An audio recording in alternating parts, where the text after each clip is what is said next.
फूल फूल भंवरा डोले मन में गूंजे तेरी याद। Hello guys, welcome back to my channel.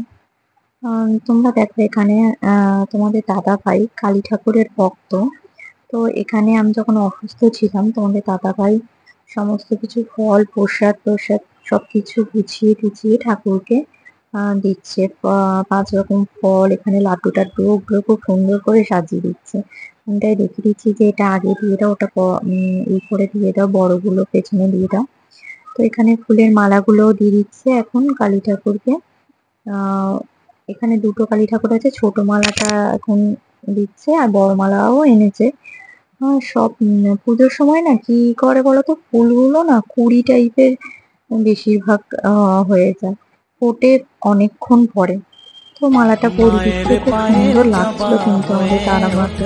ফুটে মন আমার মায়ের পায়ের জবা হয়ে ওঠ না ফুটে মন, তার গন্ধ না থাক যা আছে সে নয় রে ভুয়ো আবরণ, গন্ধ না থাক ও তার গন্ধ না থাক যা আছে সে নয় রে ভুয়ো আবরণ, মায়ের পায়ের জবা হয়ে ওঠ না ফুটে মন আমার মায়ের পায়ের জবা হয়ে ওঠ না ফুটে মন।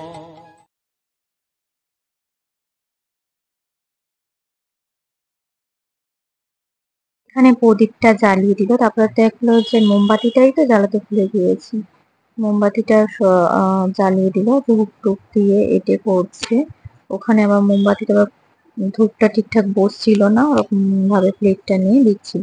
তারপর বলছে কি বাবা, গপুকে তো মিষ্টি দিতেই ভুলে গেছি, মিষ্টিটা ওখানে রাখা আছে। সবাইকে ফল প্রসাদ দেওয়া হয়ে গেছে, গপুকেই দিতে ভুলে গেছে। তারপরে গপুকে তারপরে এখানে মিষ্টিটা গপুকে দিয়ে দিল।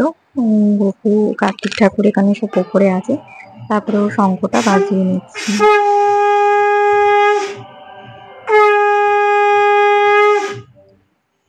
আমি তো ভাবলাম যে এই শঙ্খটা বাজাতে পারবে না, কিন্তু বেশ ভালোই বাজালো, তাই আমরা সব ঘরে তাই বলছিলাম।